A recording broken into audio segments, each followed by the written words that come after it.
चलिए आज हम लोग शुरू करने वाले हैं एक नया चैप्टर जिसका नाम है aldehyde, ketone and carboxylic acid, जो खुद में एक बहुत ही इंपॉर्टेंट चैप्टर है। खासकर ऑर्गेनिक केमिस्ट्री के लिए बहुत बड़ा चैप्टर है और बहुत इंपॉर्टेंट चैप्टर है। तो इसको हमको ध्यान से देखना है, अच्छे से समझना है और इसको अगर समझ लेते हैं तो शायद ऑर्गेनिक केमिस्ट्री हमको आसान दिखेगा। और इसको समझने के लिए कोई बड़ा बात नहीं करना है, इसमें जो भी काम होते हैं वो सभी रिलेटेड है, एक दूसरे का डेरिवेटिव है। तो इसको हम आसानी से समझ सकते हैं अगर आप सभी क्लास, इसका जो भी 2-3 पार्ट का क्लास बने वो सभी क्लास अगर कर लेते हैं तो आपको अच्छे से समझ में आएगा।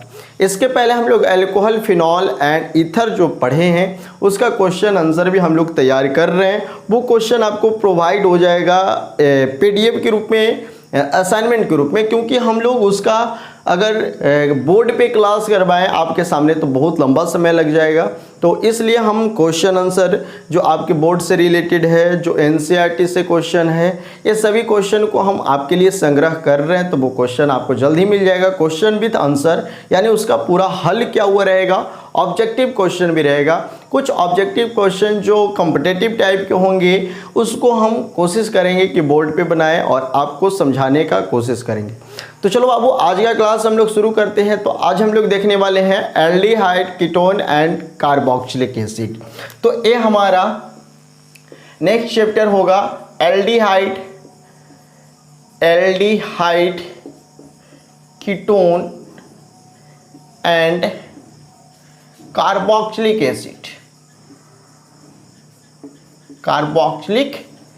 एसिड। आपको इसका हिंदी नहीं पूछेगा कि सर एल्डिहाइड का हिंदी क्या होता है।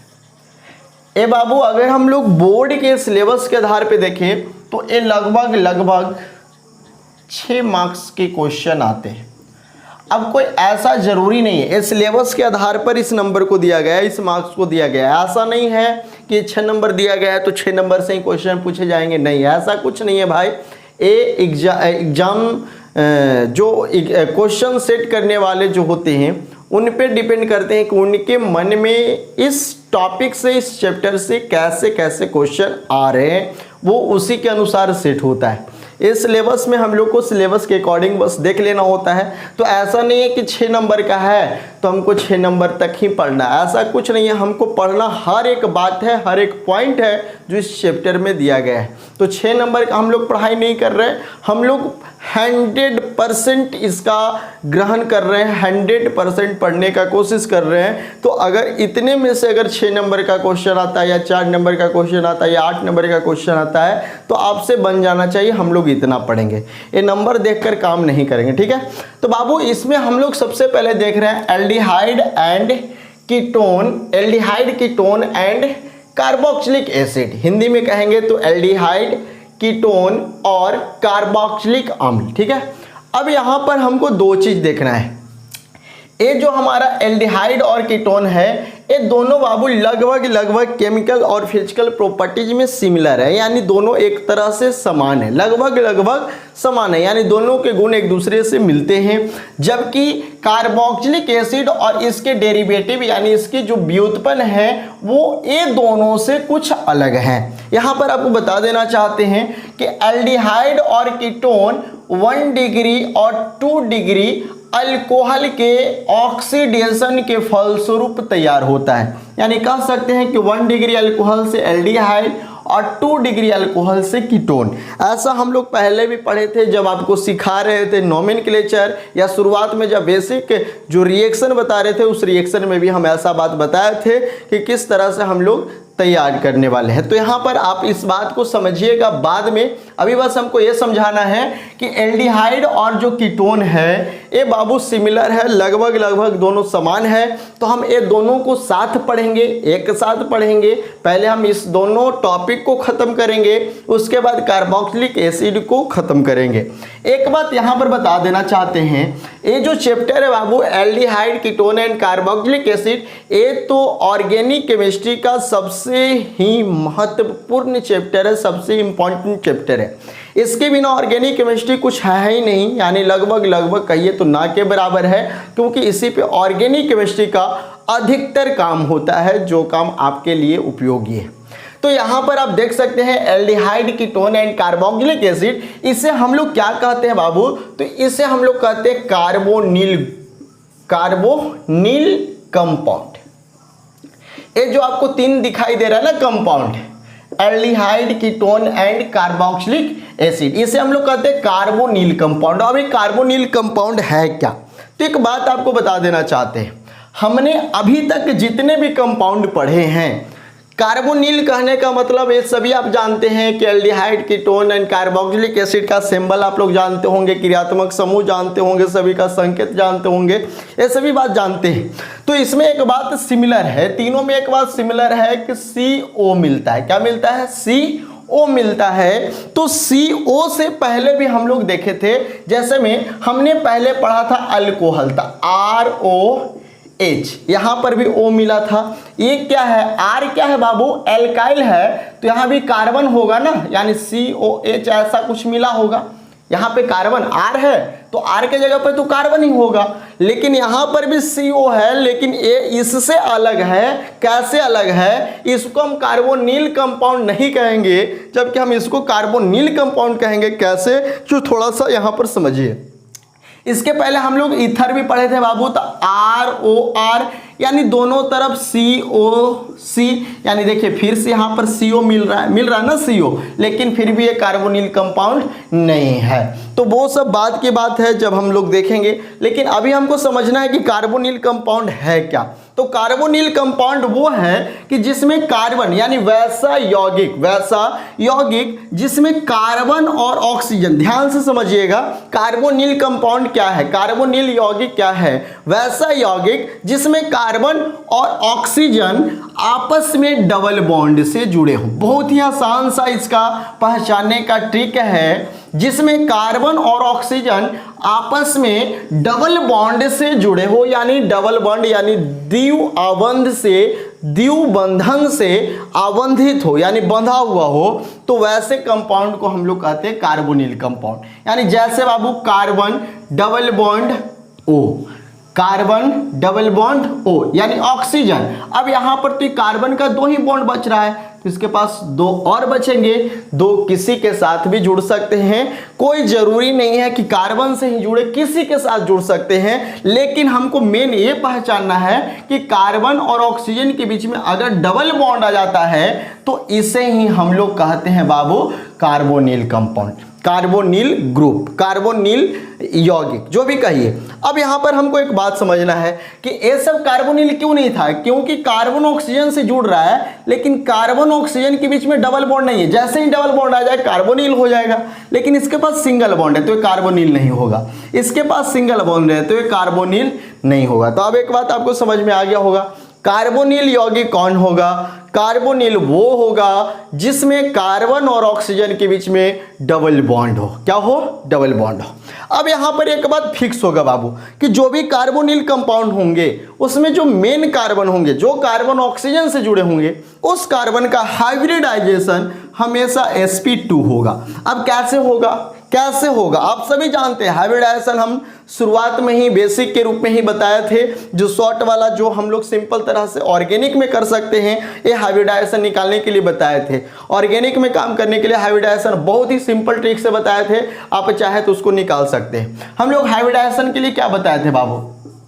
हम लोग बताए थे ना कि total number of atom attached to centre atom, यानी जिसको हमको निकालना होता है उससे जुड़ा कुल परमाणुओं की संख्या। तो जरा ध्यान से देख सकते हैं कि इस कार्बन का निकालना हमको हाइब्रिडाइजेशन, इस कार्बन से इनर डबल बॉन्ड ऑक्सीजन जुड़ा है तो इसका निकालना है। तो कहता है कि जिसका निकालना होता है ना, उस परमाणु से देखेंगे कि कितना और परमाणु डायरेक्ट जुड़ा है। तो कितना जुड़ा है?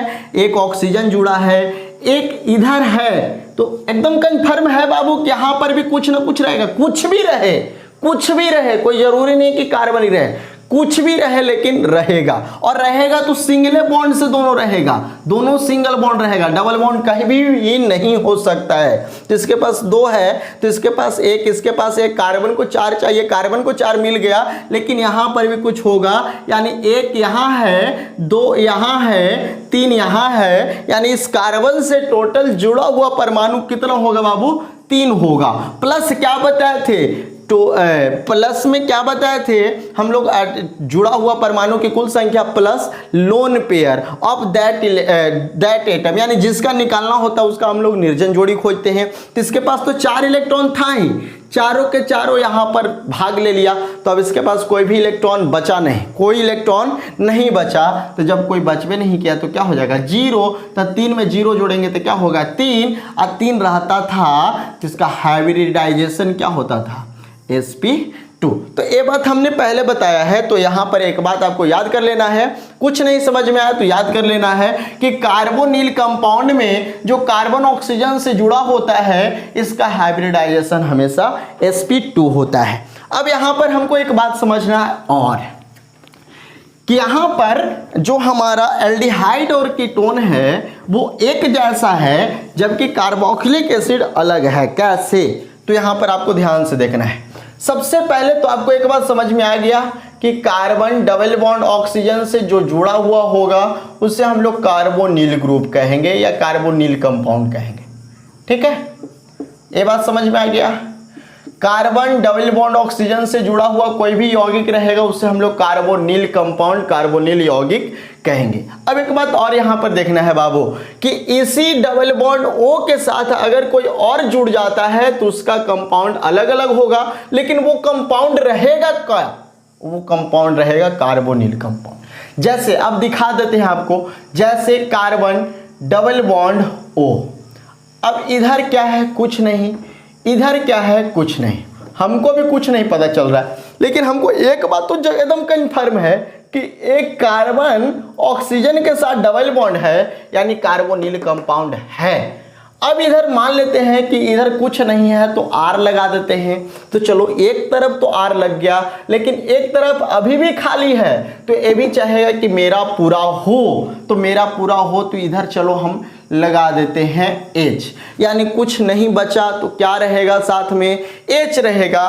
तो अब यहाँ पर एक नया कंपाउंड बन चुका है, एक नया ग्रुप बन चुका है जो कार्बोनिल ग्रुप का ही एक तरह से डेरिवेटिव होगा। तो यहाँ पर आप देख सकते हैं बाबू कि इस कंपाउंड का नाम क्या होगा, तो RCHO याद आ रहा है, CHO याद आ रहा है, यानी इसका नाम हो जाएगा बाबू एल्डिहाइड। देखो ध्यान से पढ़ना है, समझ कर पढ़ना है।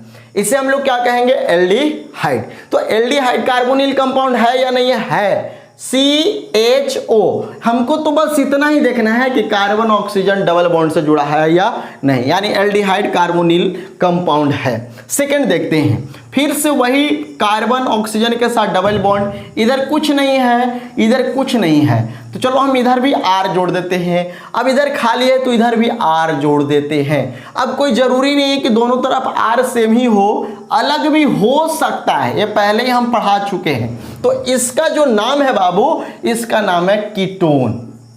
क्या नाम है? कीटोन। तो आप देख सकते हैं कि यहाँ पर कार्बन ऑक्सीजन डबल बॉन्ड से है, यानी कीटोन भी कार्बोनिल कंपाउंड है। और देखते हैं यहाँ पर फिर से हम कार्बन डबल बॉन्ड ऑक्सीजन लगा दिए, डबल बॉन्ड ऑक्सीजन लगा दिए।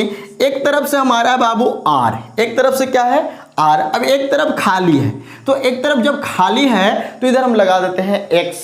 X क्या है बाबू? हैलोजन है, तो इसका जो नाम होगा, इसका नाम है बाबू acyl chloride, acyl halide, chloride नहीं हेलाइट, एसाइल हेलाइट। अब यहाँ पर आप देख सकते हैं कि यहाँ पर तो कार्बन ऑक्सीजन है, तो इसे हम लोग कौन सा कंपाउंड कहेंगे, कौन सा यौगिक कहेंगे? कार्बोनिल यौगिक। लेकिन अगर हम इस ग्रुप का नाम दें, इस क्रियात्मक समूह का नाम दें, तो इसका नाम है बाबू एसाइल हेलाइट। अब इसके साथ साथ एक और चीज देखते हैं जो बहुत ही इंपॉर्टेंट है, आपको यहाँ पर ध्यान से समझना है। RC double bond ONH2, NH2। अब यहां पर भी देख सकते हैं कि C डबल बॉन्ड O, एक तरफ R है, एक तरफ NH2 है, इसका नाम क्या होगा? ये भी तो कार्बोनिल कंपाउंड है, लेकिन इसका जो नाम होगा बाबू वो होगा एमाइड।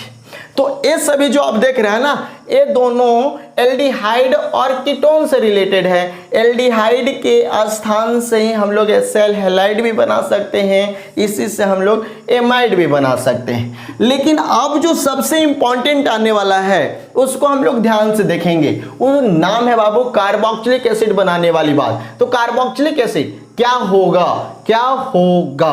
तो यहां पर आप देख सकते हैं आर छोड़िए, पहले इसको देखिए, C डबल बॉन्ड O यानी कार्बोनिल समूह है। इधर भी कुछ जुड़ेगा, इधर भी जुड़ेगा, एकदम कंफर्म है। इधर हम लोग R जोड़ देते हैं। अब इसमें हमको चेंज लाना है। तो याद आ रहा है कि जब हम लोग कार्बोक्सिलिक एसिड को कभी देखे थे तो उसमें आपको O दिखा होगा और O के साथ आपको H दिखा होगा। क्या दिखा होगा? H। लेकिन हमको क्या देखना है? हमको देखना है C डबल बॉन्ड O। तो इसका नाम जो दिया गया है, इस क्रियात्मक समूह, इस फंक्शनल ग्रुप का जो नाम है बाबू, वो नाम है carboxylic acid. Carboxylic acid.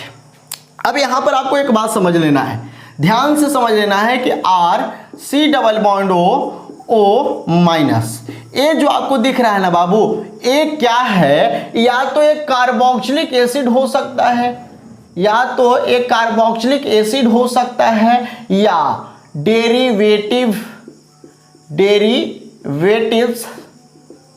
Of carboxylic acid हो सकता है। यानी दो ही चीज हो सकता है, या तो कार्बोक्सिलिक एसिड खुद होगा या तो उसका व्युत्पन्न होगा।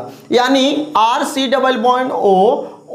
अब यहां पर कुछ ना कुछ जुड़ने वाला है, कुछ भी जुड़ जाए उससे हमको कोई लेना देना नहीं है। वो तो कार्बोक्सिलिक एसिड होगा, अगर H जुड़ जाएगा तो कार्बोक्सिलिक एसिड, और अगर H हटकर अगर कुछ जुड़ जाए तो वो उसका व्युत्पन्न होगा। यानी पहचानने का एकदम सिंपल सा तरीका है कि C double bond O,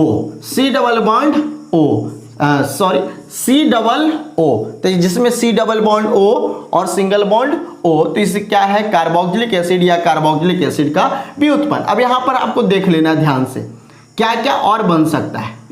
R C double bond O, ये हमारा क्या है? कार्बोक्सिलिक एसिड का व्युत्पन्न। अब यहां पर हम कुछ और जोड़ देते हैं, चलो जोड़ दिए R। अब देखो इधर भी R, इधर भी R, तो जब C डबल बॉन्ड O के साथ R जुड़ता है बाबू, तो A क्या है? A है कार्बोक्सिलिक एसिड का व्युत्पन्न, और इसका नाम होगा बाबू ईस्टर। क्या होगा? ईस्टर। तो आप देख सकते हैं इसमें सभी के सभी कार्बोनिल समूह है। कार्बोनिल समूह, कार्बोनिल समूह, कार्बोनिल समूह। एक और हमको ध्यान से देखना है जो बहुत ही इंपॉर्टेंट है खुद में, R C double bond O। ठीक है, ये भी कार्बोनिल कंपाउंड है। अब बाबू इसको हम नया कंपाउंड बनाना चाहते हैं, इसको नया ग्रुप बनाना चाहते हैं, तो ये जो आपको दिखाई दे रहा है ना, इसी को फिर से दोहरा दीजिए, C double bond O R। अब इधर R है, इधर R है, तो अलग अलग भी हो सकता है। इसका नाम क्या है बाबू? इसका नाम है एसिड एनहाइड्राइड। Acid anhydride.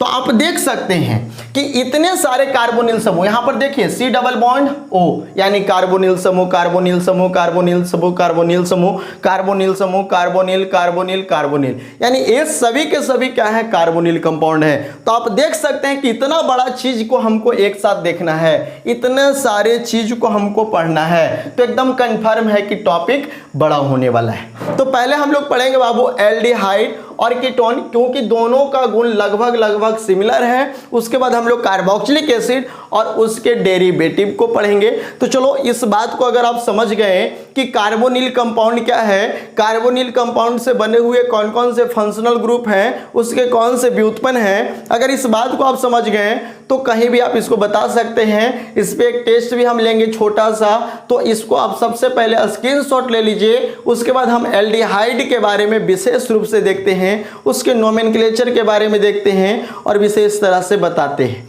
तो चलो अब सबसे पहले आप इसका स्क्रीनशॉट ले लो। स्क्रीनशॉट ले लिया, जल्दी से नोट कर लीजिए, नोट कर लीजिए। इसके बाद हम लोग और देख लेते हैं। तो इस सारा बात आपको समझ में आना चाहिए, यहाँ पर नोट कर लिए।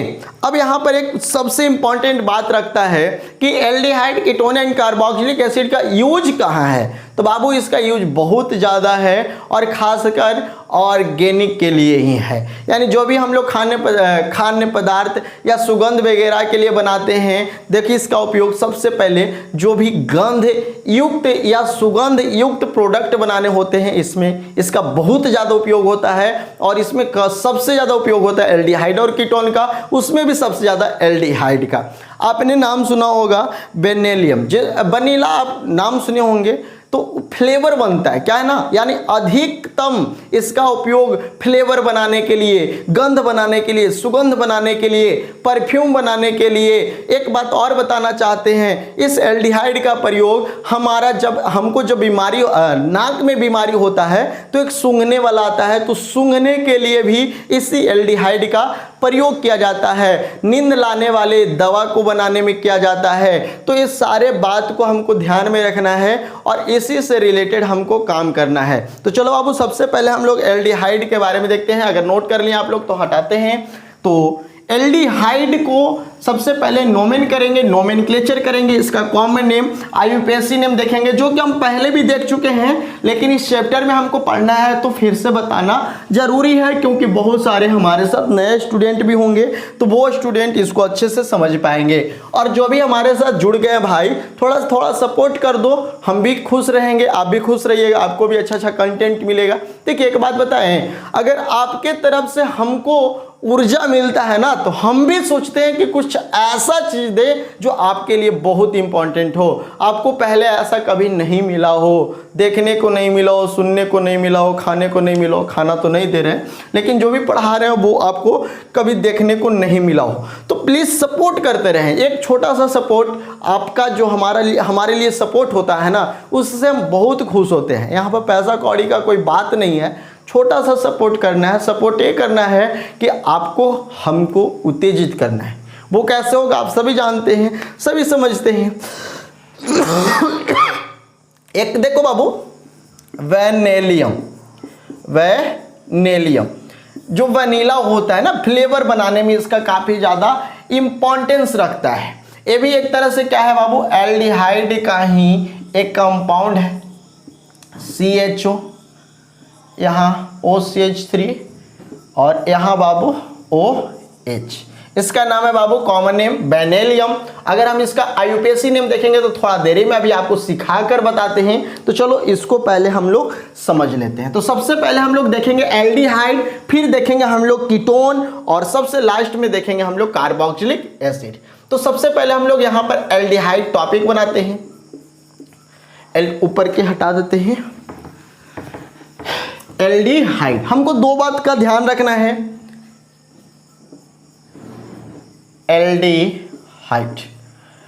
एल्डिहाइड का क्रियात्मक सिंबल क्या है, CHO। हमको यहां पर दो चीज सीखना है, एक सीखना है इसका कॉमन नेम, दूसरा सीखना है हमको बाबू आईयूपीएसी नेम, जो कि हम लोग पहले बता चुके हैं। तो इसका कॉमन नेम थोड़ा सा याद करने लायक है, लेकिन जो हम आईयूपीएसी नेम पहले देख चुके हैं वही काम आएगा, वही नियम इसमें भी फॉलो करना है।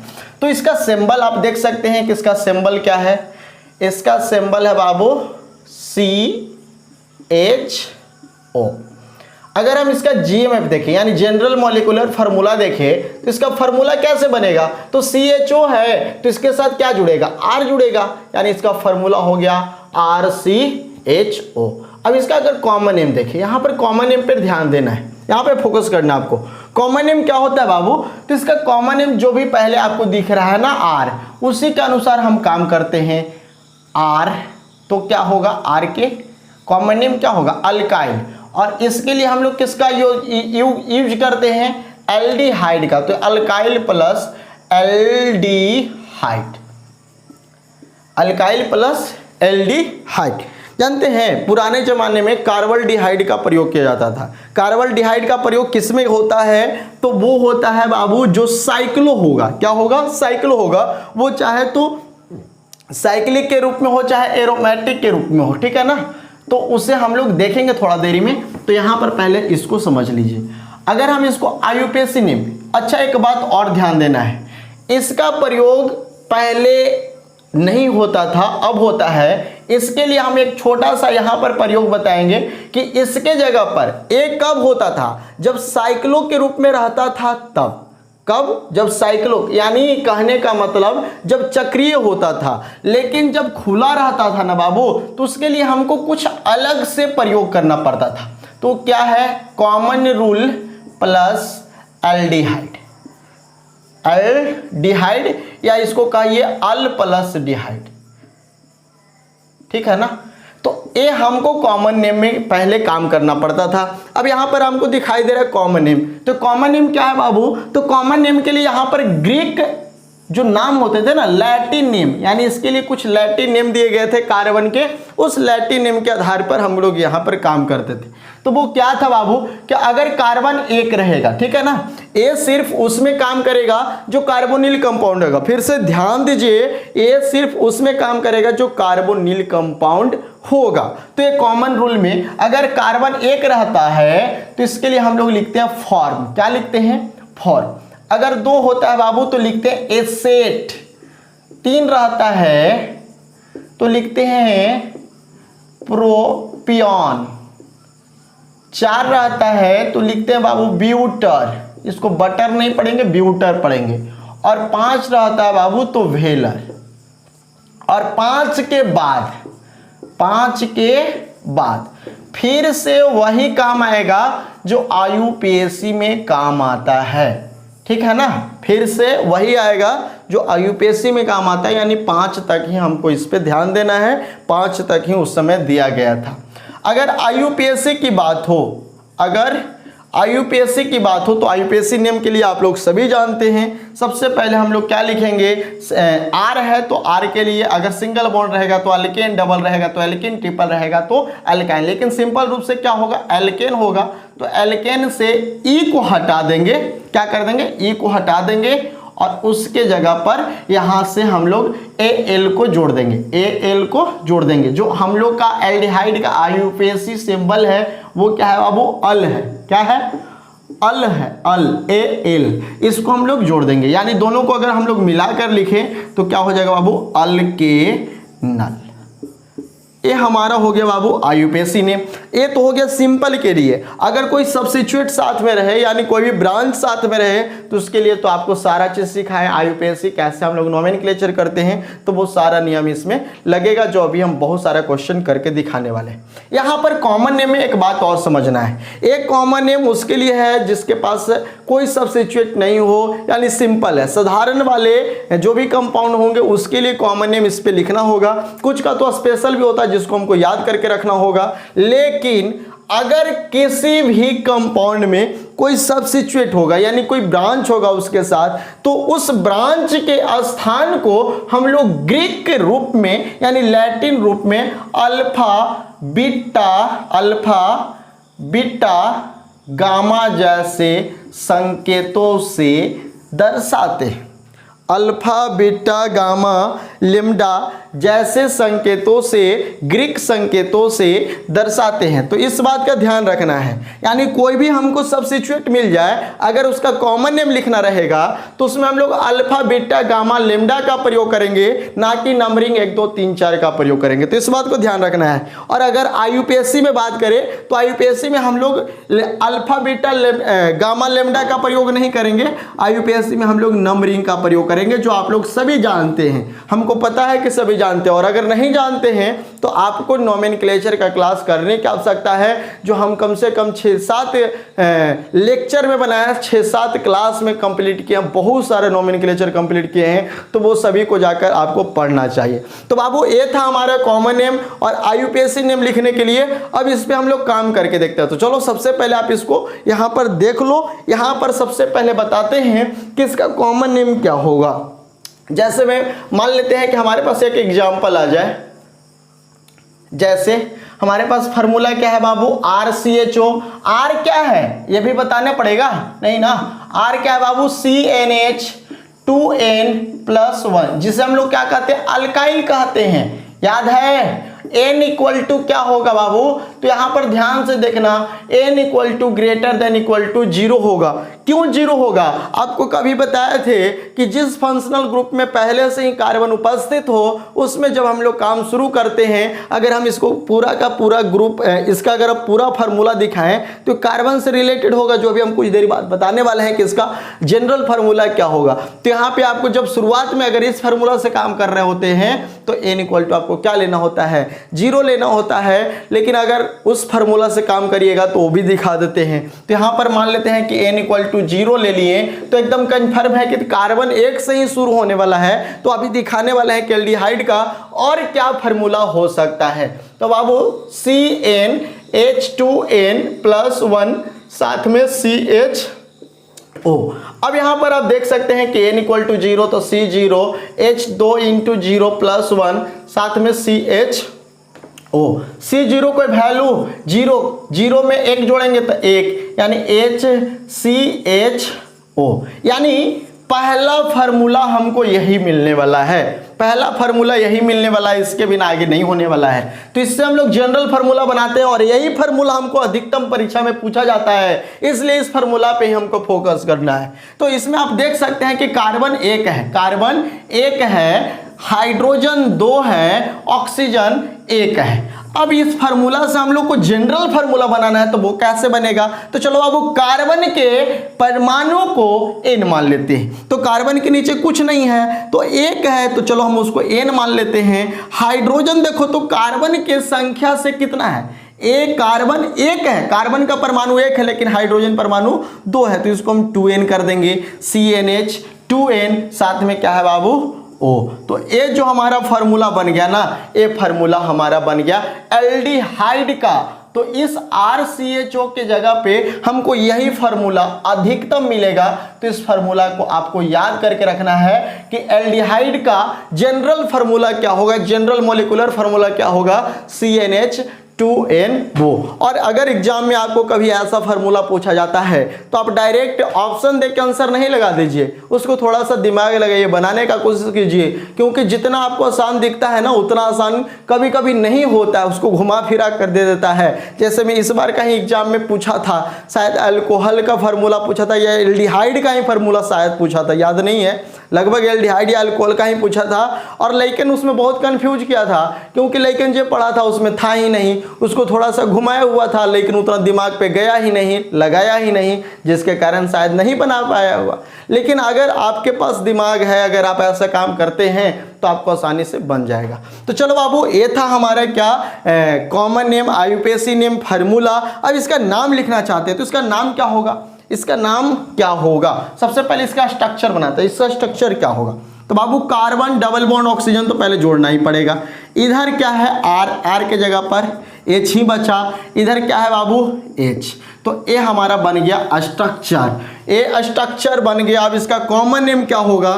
तो कॉमन नेम के लिए हम क्या बताए हैं बाबू? कॉमन नेम के लिए ये अल्काइल सिर्फ और सिर्फ साइक्लो के रूप में काम होगा, यानी इसका भी जरूरत नहीं है, जब हम बताएंगे तब। इसके लिए हम लोग को कॉमन रूल प्लस एल्डिहाइड की जरूरत पड़ती है। कॉमन रूल में ग्रीक नेम हमने पहले से लिख दिया है। कार्बन 1 के लिए फॉर्म होता है, क्या होता है बाबू? फॉर्म होता है। इसमें हमको क्या जोड़ देना बाबू? एल्डिहाइड जोड़ देना है। तो एल प्लस डिहाइड, अगर हमें दोनों को मिलाकर पढ़े बाबू तो इसका नाम हो जाएगा फॉर्मल्डिहाइड। क्या हो जाएगा? फॉर्मल्डिहाइड। अगर हम इसका आईयूपीएसी नेम की बात करें तो इसका आईयूपीएसी नेम हो जाएगा बाबू, इसको हम शॉर्ट में आयूपैक भी बोलते हैं, आयूपैक नेम, आयूपैक नेम। तो इसका नाम क्या हो जाएगा? तो यहाँ पर देख लो, आईयूपीएसी के लिए अगर सिंगल में रहेगा तो एल्केन, ई को हटा देंगे, एल जोड़ देंगे, तो ये तो सिंगल में ही दिख रहा है। आपको कार्बन को देखना है ना कि ऑक्सीजन को देखना है। तो कार्बन सिंगल बॉन्ड से जुड़ा है। कार्बन कितना है बाबू? 1 है। 1 के लिए मेथ सिंगल बॉन्ड से है, AN, ई को हटा देंगे और एल्डिहाइड का एक क्रियात्मक समूह इसके साथ जुड़ा है, यानी इसके साथ AL जोड़ देंगे तो इसका नाम हो जाएगा बाबू मिथेनल। ये बात आपको समझ में आ रहा है? तो चलो जल्दी से आप इसका स्क्रीनशॉट ले लो, हम तब तक इंक डाल लेते हैं। आप जल्दी से इसका स्क्रीनशॉट लीजिए और बनाते हैं हम। समझ में आ रहा है या नहीं? कमेंट करिए भाई, कमेंट कीजिए तो हमको पता चलेगा। मेहनत करते हैं आप लोग के लिए, अगर आप लोग नहीं सपोर्ट कीजिएगा तो फिर कैसे काम होगा? सपोर्ट तो करना ही पड़ेगा ना। चलिए, तो हम सारा बात आपको बता दें कि किस तरह से हम लोग नाम लिखेंगे, किस तरह से क्या करेंगे। अब हम लोग कुछ कंपाउंड के नाम लिखते हैं, जल्दी से आप इसको नोट कर लीजिए। चलिए, नोट कर लिए।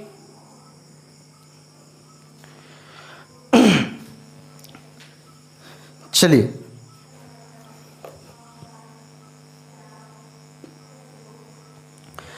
अब हम लोग कुछ और क्वेश्चन देख लेते हैं, इसके बाद हम लोग नेक्स्ट क्लास में इसको पूरा कर लेंगे।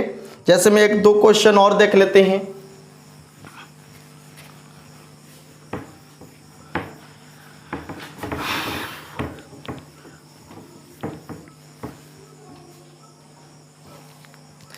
जैसे में अगर हमारे पास 2 आ जाए तो क्या बन जाएगा फार्मूला अगर n इक्वल टू अगर 2 ले, n इक्वल टू अगर 1 ले तो क्या हो जाएगा, C डायरेक्ट लिख देते हैं, CH3CHO ए बनेगा। अगर हम इसका स्ट्रक्चर बनाएं, carbon carbon double bond O H H H H, ये हमारा एल्डिहाइड है, आपको दिख रहा है CHO, ये हमारा कार्बोनिल है CO। इसका कॉमन नेम क्या हो जाएगा, इसका कॉमन नेम हो जाएगा, कार्बन कितना है 2 के लिए एसेट, उसमें Al जोड़ देंगे, एसेटल्डिहाइड, तो इसका नाम हो जाएगा एसेटल्डिहाइड। अगर हम इसका IUPAC देखें, IUPAC देखें बाबू, तो इसका IUPAC नेम क्या हो जाएगा, इसका नाम हो जाएगा, कार्बन 2 है, 2 के लिए ईथ, सिंगल बॉन्ड AN, ई को हटा देंगे, क्या जोड़ देंगे बाबू, Al, तो इसका नाम हो जाएगा इथेनॉल। अगर हम लोग नेक्स्ट देखें तो इसमें कार्बन बढ़ाएंगे तो CH3 CH2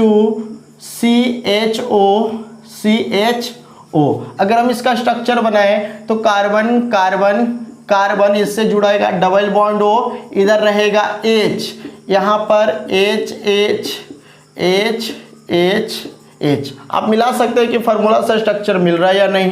कॉमन नेम क्या हो जाएगा, कार्बन कितना है 3 है, 3 के लिए प्रोपियोन, इसमें Al जोड़ देंगे, साथ में क्या लिख देंगे, डिहाइड, प्रोपियोनॉल डिहाइड। इसके बाद अगर हम इसका IUPAC नेम लिखे बाबू तो इसका IUPAC क्या हो जाएगा, इसका IUPAC हो जाएगा, कार्बन 3 है, 3 के लिए प्रोपेनॉल। समझ में आ रहा है या नहीं आ रहा है। इसी तरह से अगर हम लोग नेक्स्ट करें तो इसमें आपको कार्बन कितना मिल रहा है, कार्बन आपको मिलेगा CH3 CH2 CH2 CHO। इसमें आप देख सकते हैं कि कार्बन 1 2 3 4 है, तो इसका अगर कॉमन नेम देखें तो इसका कॉमन नेम क्या हो जाएगा, कॉमन नेम 4 के लिए ब्यूट होता है, ब्यूटर होता है ना, तो ब्यूटर, उसमें Al डिहाइड, यानी इसका कॉमन नेम हो जाएगा बाबू ब्यूट्रल डिहाइड। अगर हम इसका IUPAC की बात करें तो इसका IUPAC नेम क्या हो जाएगा बाबू, ब्यूटेनॉल। समझ में आ रहा है, नहीं आ रहा है बोलेगा। इसके बाद अगर हम लोग नेक्स्ट देखें तो इसमें कार्बन अगर बढ़ा देते हैं तो कार्बन कितना हो जाएगा, यहाँ 1 2 3 है तो यहाँ हो जाएगा C4H9CHO, यही होगा ना। अगर हम इसको देखें तो यही होगा। अगर इसका स्ट्रक्चर बना लें तो 1 2 3 4 5 कार्बन डबल बॉन्ड OH, इसको मिलाकर 5 है, 1 2 1 2 1 2 1 2 3। इसको बताने की जरूरत नहीं है, आप सभी जानते हैं। इसका कॉमन नेम क्या हो जाएगा बाबू, कितना है 5 है ना, 5 के लिए वेलर, क्या है वेलर, इसमें L जोड़ देंगे, वेलरल डिहाइड, तो ये हो गया इसका कॉमन नेम। अगर हम लोग IUPAC की बात करें, IUPAC को हम लोग शॉर्ट में स्टार से डिनोट कर देते हैं, आप सभी समझते हैं हमारा बात। तो इसका नाम क्या हो जाएगा, वो कार्बन 5 है, 5 के लिए पेंट, सिंगल बॉन्ड है, ANE, E को हटा देंगे, Al जोड़ देंगे, तो ये हमारा हो जाएगा पेंटेनॉल। तो ये आप देख सकते हैं कि सिंपल वाले जब हम लोग कॉमन नेम IUPAC नेम लिखेंगे तो आसानी से लिख सकते हैं। इसके बाद अगर हमको लिखना है तो सिर्फ IUPAC पे काम होगा, क्योंकि कॉमन में हमको ए वाले रूल अब नहीं मिलते हैं। तो इसके जगह पर हम लोग वही अल्काइल का भी प्रयोग कर सकते हैं। उसके बाद हम लोग अल्काइल का प्रयोग कर सकते हैं, इस बात पे आप लोग को ध्यान देना है। इसके बाद लेकिन हमको कभी ऐसा ज़रूरत भी नहीं पड़ेगा कि इसके बाद हमको भी जाना पड़े कॉमन नेम के तरफ। तो बाबू इसको हम लोग नोट कर लेते हैं। और इसके बाद जो हम लोग इसमें इंपॉर्टेंट कुछ नोमेनक्लेचर है उसको हम लोग कर लेते हैं नेक्स्ट क्लास में। तो आपसे फिर मिलते हैं अगले क्लास में। आप लोग जुड़े रहिए, बने रहिए हमारे साथ, और अच्छे से अपने दोस्तों के पास भी शेयर कीजिए ताकि उनको भी हेल्प मिले और अच्छे से वो भी काम कर पाएँ, एग्ज़ाम का तैयारी कर पाएँ, बोर्ड का तैयारी कर पाएँ, जो भी कॉम्पिटिटिव एग्ज़ाम देना है उसका तैयारी कर पाएँ। तो फिर से मिलते हैं।